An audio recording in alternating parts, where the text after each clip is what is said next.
La une des journaux de ce mardi 20 décembre 2022, le dernier rapport de la Cour des comptes et le procès des députés de l'opposition à la une. L'info parle de pression sur le maquis après la publication du rapport de la Cour des comptes faisant état d'irrégularités dans la gestion des fonds alloués à la lutte contre la pandémie. Le journal note que les députés Guy Marius Sagna et Aminata Touré ont adressé une question d'actualité au gouvernement sur le dit rapport. Mimi Touré et Guy Marius Sagna interpellent le gouvernement, affichent à la une L'As quotidien. Toutefois, signale l'observateur, cette question risque de faire face à des lenteurs dans la procédure, car la conférence des présidents compétentes en la matière n'est tenue par aucun délai de rigueur pour se réunir. À propos du rapport de la Cour des comptes, Walf Quotidien affiche à la une l'opposition dépouille la bête. Amadou Ba et son gouvernement doivent se préparer à affronter l'opposition qui réclame des explications sur le rapport produit par la Cour des comptes dans le cadre de la gestion de la Covid-19. Les députés Aminata Touré et Guy Marius Sagna ont d'ailleurs ouvert les hostilités par l'introduction d'une question d'actualité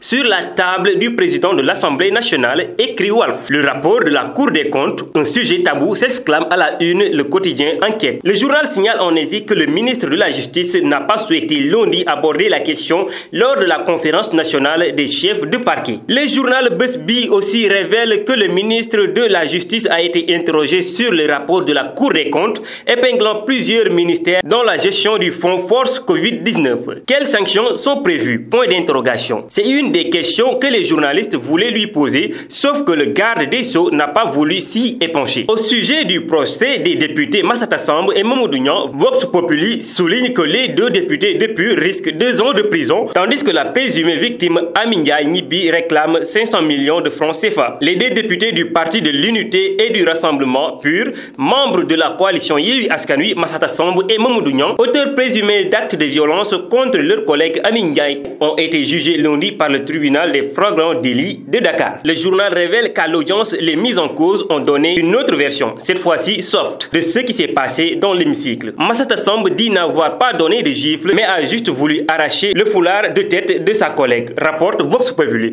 alors que Mamadou Niang soutient que son pied l'a accidentellement atteint et qu'il n'avait pas l'intention de lui donner un coup de pied. Selon Sud Quotidien, les députés risquent la révocation pour cause, selon le tribunal des flagrants délits qui a mis en délibéré sa décision au 26 décembre, statut dans le sens de la peine requise par le parquet, 2 ans ferme. Les deux parlementaires vont tout simplement perdre leur poste à l'Assemblée nationale. Le Soleil met en exergue l'intention et la modernisation de la station d'épuration de Cambérène et annonce que les travaux seront livrés au premier trimestre 2023. C'était tout pour la une des journaux de ce mardi 20 décembre 2022.